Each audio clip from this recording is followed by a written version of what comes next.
Hello, this is Adrienne Molenkamp with the League of Women Voters of Athens County. Welcome to this voter registration training recorded in March of 2026. At the time of recording, the information presented in this training is accurate and up to date to the best of our knowledge. If there are ever any questions, you should check in with your local county board of elections office or visit the Ohio information site at voteohio.gov.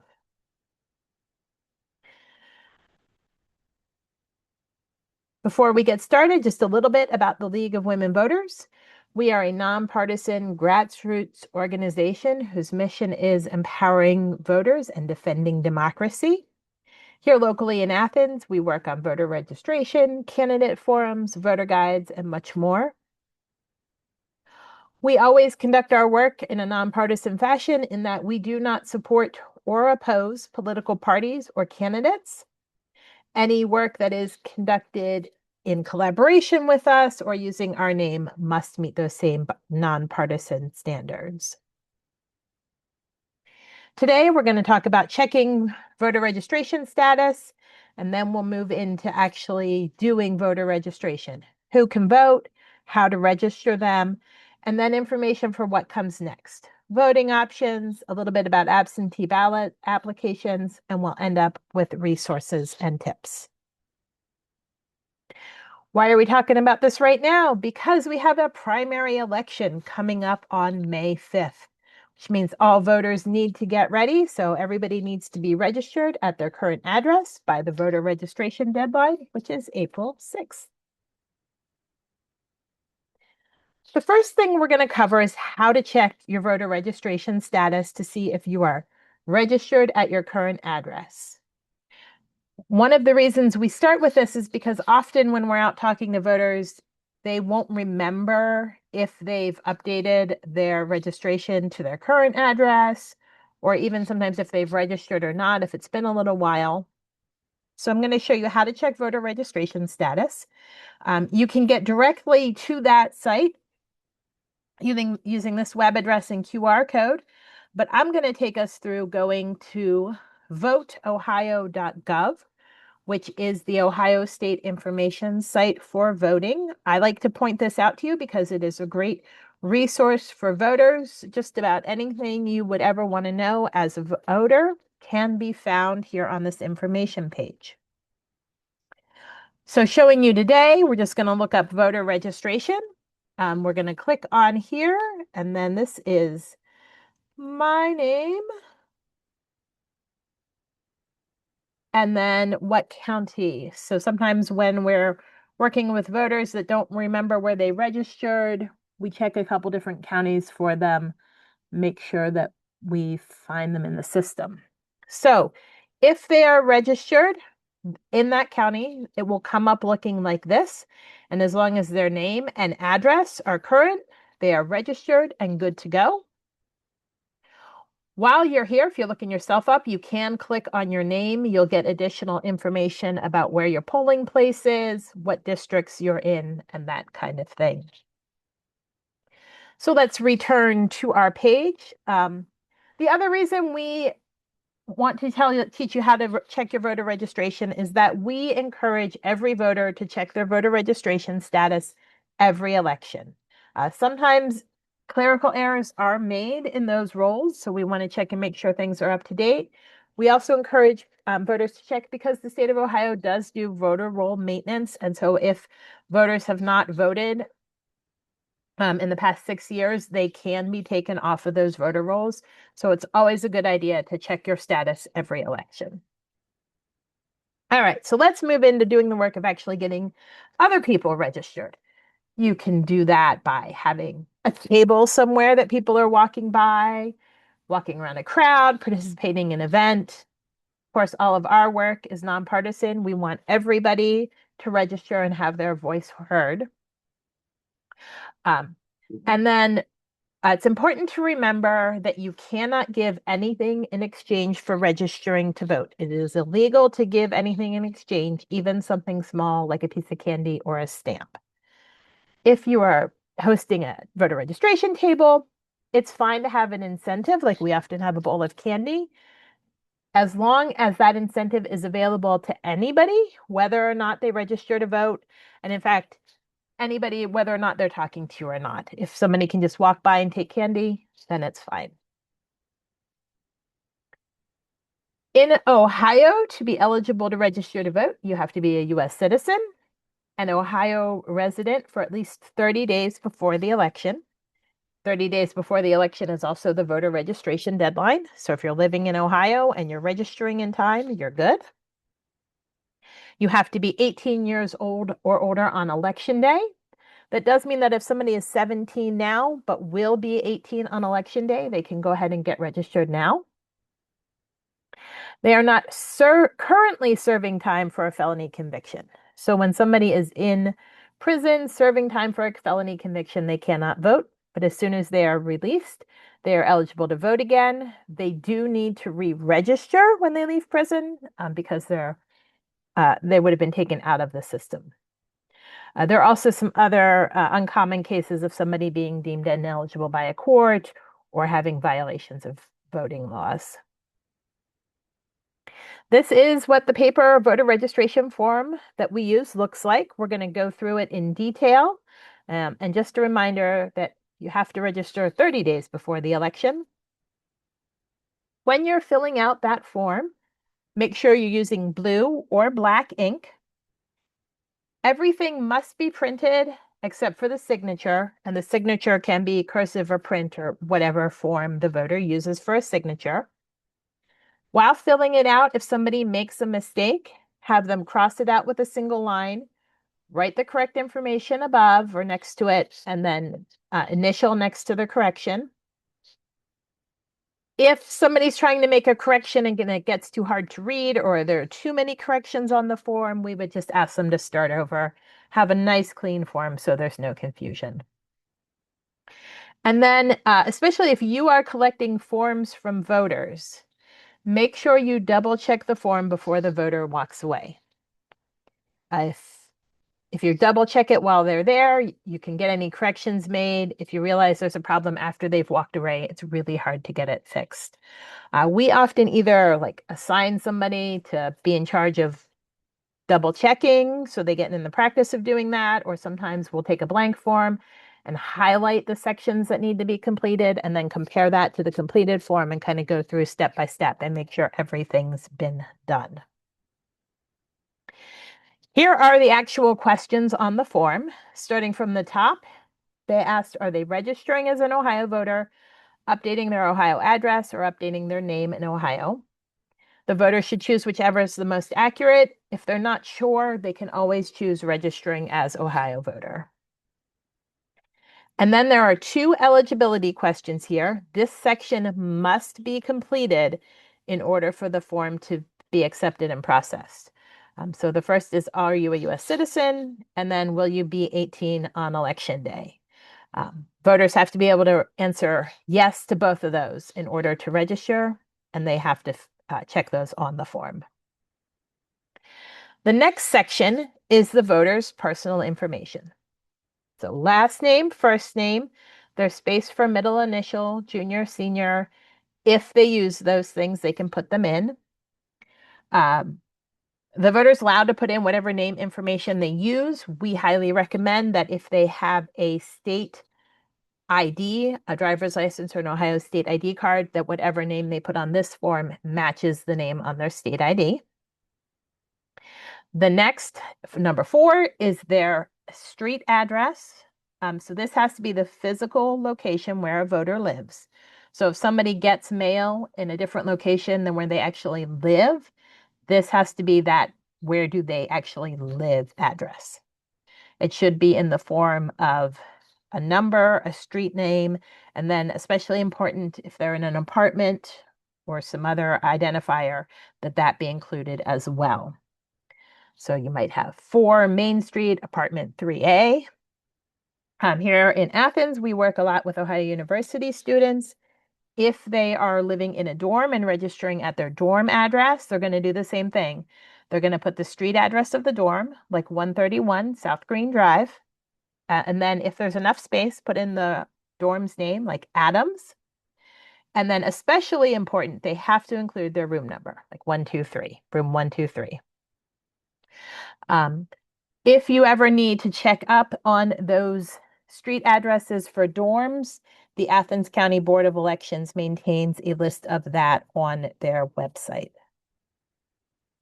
Next, in number 5, we've got city. 6 is zip code. 7 is additional mailing address. So this is if people receive mail at a different place than where they live, they can put their mailing address here on 7. Most people don't need to do that. 8 is county. People read that really quickly and like to put in country, but county goes there. 9 is their birth date. There's going to be another place for putting today's date, so we want to make sure we get a birthday here. 10 is an ID number. Lots of people skip this, but you have to have an ID number on here for the form to be accepted. The preferred is your Ohio driver's license or Ohio state ID number, which is going to be 2 letters followed by 6 numbers, and it will be on your ID card. But if people don't have those or they can't access those numbers, then they can put in the last 4 digits of a social security number. And finally, 11 is phone number. It says voluntary on here, but we highly recommend that voters fill out their phone number, because if the staff in the Board of Elections office have a question about this form, something's not quite correct or they can't read it or something, the phone number is a way that they can get in touch with the voter. Questions 12 and 13 are for if you are updating your information. So if you are updating to a new address, then on question 12, you're going to put your old address. There's space for street, city, county, state. If you don't remember that information, you can leave it blank or just put in partial. Like anything you can remember really helps the Board of Elections to get the files updated correctly. So even if all you remember is like Columbus, Ohio, that's useful information. And then if you are changing your name, you fill out 13, where here is the former name and former signature go on line 13. And then all voters need to do the left part of question 14 at the bottom, where it's going to be today's date and then their signature in the box. They can sign whatever signature they use. We do recommend that if they have a signature on file with the state because of a driver's license or state ID card, that they use the same signature here. But whatever signature they use, it's nice to remind them that that's the signature they're going to need to use when they go vote. So people tend to use their formal signature on the paper, but then when they go check in to vote, they use their credit card signature and they don't match. So just remind people that you're going to need to use that signature to vote. And then the bottom right part may need to be completed by us volunteers in a few cases. So if a voter cannot write the form due to disability, blindness, or illiteracy, they can have a volunteer or anyone they choose print and fill out the form, everything except their signature. So if somebody asks you to help with that, it's fine. If they say, I need help because of disability, you don't need any verification of that. If they've asked for help under that status, you can just fill out the form for them. But if you do that, then you want to mark this box and sign your name just to verify, show that you helped fill out the form. We talked about these along the way, but just to reiterate, the common errors are leaving some parts blank. So people tend to skip those citizenship and age questions and the identification number. And sometimes they'll just fill out the top part and forget to sign and date at the bottom. So make sure you've got all of those. And then the other common mistakes are, again, writing a country rather than a county, mixing up where today's date and birth date go, not writing an actual physical address on the address line, and then finally writing legibly. If you as the helper cannot read what they have written, probably the Board of Elections staff can't read it either. In which case you would can just say to the voter, hey, I'm really having trouble reading what you wrote. I don't want it to get messed up when it gets entered. Can you do it again so that we get a clean version? What happens with those completed forms? Well, if you're doing a project and you're collecting those completed forms, you are legally required to return them to the Board of Elections either within 10 days of when it's signed or by the voter registration deadline, whichever comes first. So we're getting here to the end of March here. You either have 10 days, but if not, if it's getting even closer into April, they all would have to be in by April 6th. Here in Athens County, you can turn forms for any county into the Athens Board of Elections office, and they will make sure they get sent on to the right county.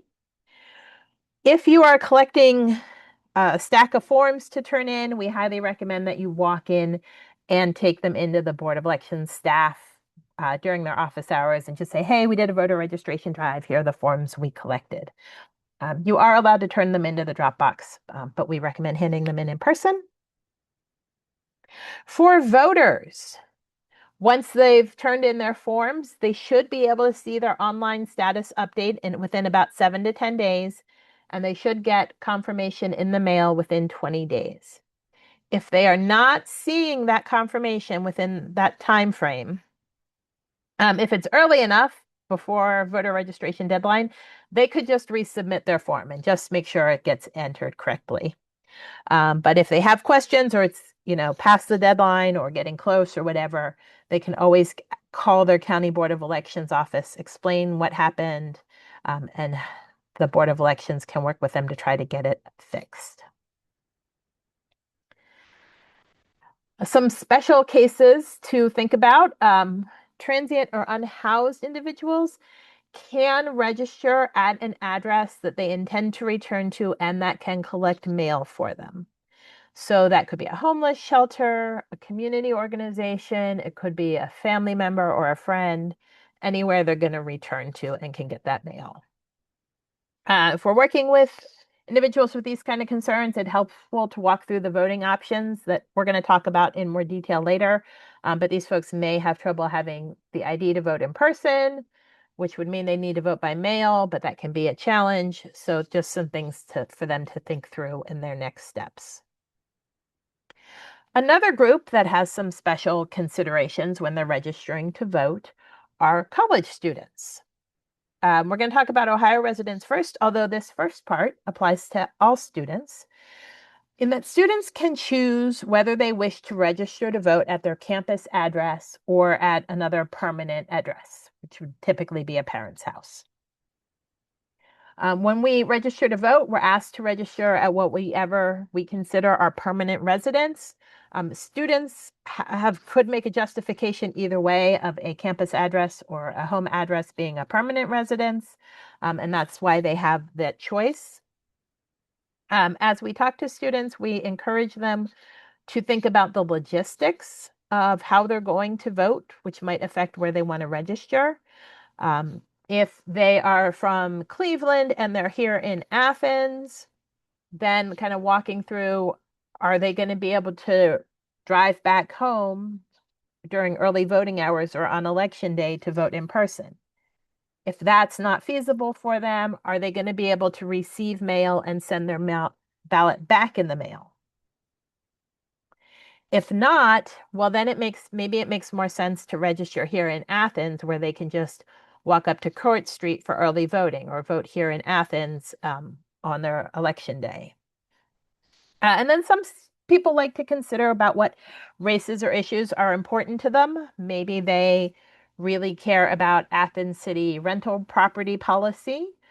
Maybe they really care about the school board in their home school district.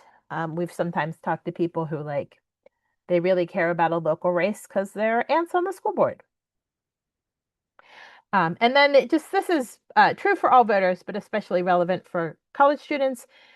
The address on your driver's license does not need to match the address where you register to vote. So as long as your ID is an acceptable photo ID and unexpired. That's what you need. The address doesn't need to match where you register to vote. If you go vote in person, you'll just be asked what your current address is. For out-of-state college students, they have the same consideration. They can choose to register to vote here in Ohio at a campus address or in their home state at a home address. If they're registering here in Ohio, they're not going to have an Ohio driver's license or ID card, so they'll need to register using their Social Security number. Then they have the option to either vote in person using a passport as their photo ID, or if they don't have that option, they can do an absentee ballot using their Social Security number as their identification. If somebody wants to vote in their home state, that's wonderful, but I can't help them because voting rules differ from state to state. But they can go to vote.gov, and then from there they can select their state and they'll get directed to the right voting information for their state. As of this recording, the act of registering to vote in Ohio will not impact federal financial aid or a home state ID. However, if we had an out-of-state student who went to the Ohio Bureau of Motor Vehicles and got an official state ID card or an Ohio driver's license, that will void their driver's license or ID card in their home state, and that could affect financial aid. So for out-of-state students, we recommend do not get an official Ohio state ID card. Just use your Social Security number to register and vote by mail using your Social Security number. There is a system to do voter registration online. You can access it at voteohio.gov. In order to do it online, you need to have both a Social Security number and an Ohio driver's license or state ID card. It's a little bit more cumbersome to help people work through this form online. So when we're doing a voter registration, we just use the paper forms, but it is an option for voters. All right, you've got somebody who's filled out the voter registration. This is a perfect time to make sure they know what voting options are available to them. Their basic voting options are that you can vote in person on election day at your assigned polling location. Polls are open 6:30 a.m. to 7:30 p.m. and you must show an unexpired photo ID. You can also vote early in person, typically at your County Board of Elections office, and that starts 4 weeks before the election. You have to show a current photo ID. Typically, it's kind of business hours for the first 3 weeks, and then the last week before the election, there's extended hours and some weekend hours. But they can vary slightly from election to election. So we always just tell people to go check online what the current hours are for early in-person voting. And then finally, you can vote absentee, also called mail-in voting. And for that, you can use your driver's license number and things as your ID, or you can use the last 4 digits of your Social Security number. The allowable photo IDs are an unexpired Ohio State driver's license, a state ID card, an interim ID issued by the Bureau of Motor Vehicles. So if you're in the process of getting a new driver's license and you just have the paper form, that's fine for voting. US passport and passport cards. And then there's some very specific military IDs that are accepted. Each election, I always like to check and make sure I have exactly what the military ID cards are because sometimes they get updated a little bit. So you can always check that online. A few special considerations. For military and overseas voters, there are special rules about how and when they can request and return ballots. And so they should double check what the current rules are. As of this recording, their ballots need to be received within 4 days after the election. There are provisions for hospitalized voters to be able to request to vote by mail. And then especially for like unexpectedly hospitalized voters, they can, up until 3 p.m. on election day, call into the Board of Elections and ask for help to get an absentee ballot, and somebody from the Board of Elections can actually bring it to the hospital and have them help them vote. And then people who are in prison for a felony conviction cannot vote at that time, but all others who are in jail for other convictions or other reasons can vote. Just like to make people aware that in Ohio, if you do not have a street driver's license, you can be issued a free ID card if you are at least 17. However, to get that card does require proof of identity, such as having a birth certificate and other documents. If you want to go get those cards, always check what the current requirements, identification requirements are so that you have everything when you go into the Bureau of Motor Vehicles. And just a note that if we have non-citizens who have an ID card that says a non-citizen, if they become a naturalized citizen, they can go get a free ID card that's updated. And then we just like to share about Vote Riders, which is an organization that can help people get IDs for voting purposes. So they can do things like help somebody get a ride to the Bureau of Motor Vehicles, or track down their birth certificate from another state. Sometimes they can even pay the fees to get those documents. So they're a great resource for somebody who is having a hard time getting an Ohio ID card. Going to talk through a little bit about absentee ballot applications just to make sure everybody kind of knows what's going on with those. If you want to vote by mail, you have to submit an absentee ballot request form. You have to use the official application form that you can print offline, or you can go pick up a paper one at the Board of Elections office. You complete that form and return it to the Board of Elections. You can either take it up in person, send it by mail. We recommend that you submit those forms as soon as you know you want to vote by mail. Once an election has passed, you can, anytime after that, you can request an absentee ballot for the next election. So can go ahead and do that. Officially, the deadline to request one is 7 days before the election. But we just like to remind people that if you're requesting it 7 days before the election, that's 7 days for your application to get processed, to get sent to you in the mail, and then you have to fill it out and return it, possibly through the mail. So it's not a lot of time. So get those in early.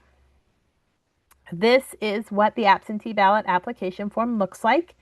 It asks for the same information as on the voter registration form, so we're not going to go through it in detail. I'm just going to point out there is also an optional contact information line there in number 2, and we strongly encourage people to fill that out. And then in portion 7, you do have to select which election you want the ballot for. You can pick if it's a November general, that's straightforward. If it's a primary election, if you're checking that, like for this May's primary, you do also have to select which ballot you want. In Ohio, you can choose a Democratic ballot, a Libertarian ballot, a Republican ballot, or an issues-only ballot. So the issues-only ballot will have that, just that, the issues, which might be statewide issues. There aren't any statewide this season. And then it will have local issues. Often there's might be a tax levy, property tax issues, other local issues. And then all of the party ballots will have all of the party candidates plus those same issues. Once you've gotten your absentee ballot in the mail, you need to return it. So there's going to be instructions for doing that, and we recommend that you follow it step by step because there's going to be a certain process of filling out your ballot, filling out a security envelope, putting your ballot in the security envelope, filling out a main envelope, putting your security envelope in the main envelope. There's a couple of places you have to make sure you sign, so just do it step by step with the instructions. And then return your ballot as soon as possible. All ballots must be received by the Board of Elections office by 7:30 p.m. on election day. So you can return it in person, drop it off in the office or put it in the drop box, or you can return it by mail. If you're returning it by mail, please send it back as soon as possible. It will state in your instructions how much it costs to send that. But whichever form you are using to return your ballot, it must be received by 7:30 p.m. on Election Day. Generally, you return your own ballot. There is a provision that my spouse or my child or specific near relatives can return my ballot for me. It has to be relatives on this very specific list. There's also provisions that disabled voters can select anybody except their employer or an officer in their union to return their ballot for them. In either case, if you are returning somebody else's ballot, you need to take that ballot into the County Board of Elections office while they're open and fill out a form saying you're submitting somebody else's ballot and that you meet one of these requirements about being eligible to return it. Once you've sent in your absentee ballot, you can track it online. You can do voteohio.gov. You're going to at least be able to see when the Board of Elections got your request form, when they sent you your ballot, and the date they received your ballot back. Some counties have additional tracking options. If you've sent your ballot back and you're not seeing it being received in what would be a reasonable time for the method you used, then call your County Board of Elections office and ask what your options are. Depending on what's happened and exactly where we are in the voting cycle, there are some options for you to do your ballot over again, but call your County Board of Elections office and ask them what you should do. One of the things they might tell you you need to do is to cast a provisional ballot. So provisional ballots are used anytime there's some question about a voter's eligibility to vote. So, for example, in the case of an absentee ballot request, if somebody requested an absentee ballot and it was sent to them, and then either they forgot and didn't return it, or they think it hasn't gotten there yet, for whatever reason, if that voter then comes to their polling location on Election Day, they're going to show up in the system as having received an absentee ballot. The poll workers won't know whether or not your ballot got to the Board of Elections office miraculously today and is, going to be counted. So they can't have you cast a regular ballot because you can't vote twice. So they might ask you to cast, in that case, they would ask you to cast a provisional ballot. Some other explanations would be if somebody came to vote and they didn't have their ID with them and they couldn't go back and get it that day, they'd be asked to cast a provisional ballot. And then one thing we see a lot in Athens is somebody who's registered at a home address, like in Columbus, but then they show up on Election Day at their Athens polling location to vote here in Athens. That person's not going to be on the voter roll at that polling location. But we can verify, we can say, well, yeah, based on your address, this is where you should be voting, but you're not in the system, so you'll cast a provisional ballot. What happens when you cast a provisional ballot is that you do the same ballot as everybody else, you vote, and then your ballot will go in a special envelope with all of your information, and then those will get in a special box that is handled separate from all the other ballots.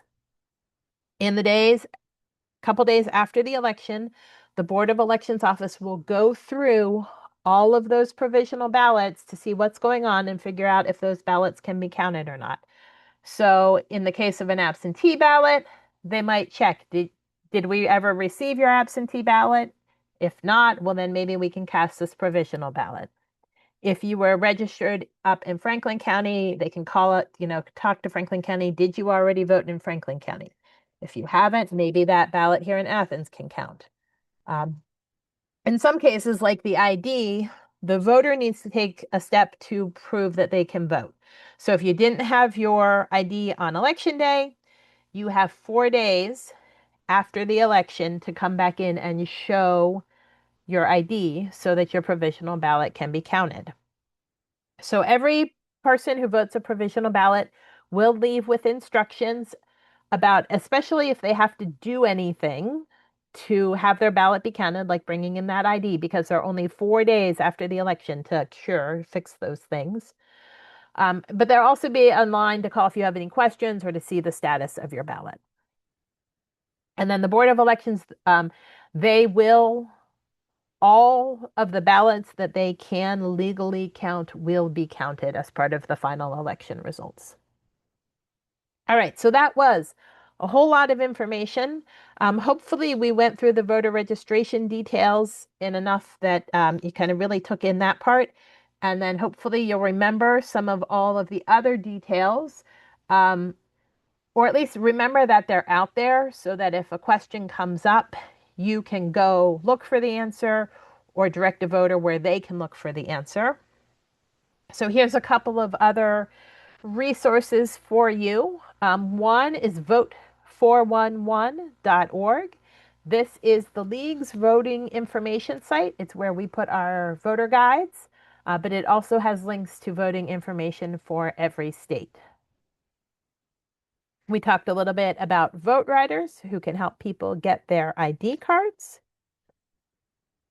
And then Election Protection runs this hotline that you can call anytime with voting questions, and they will get back to you with an answer.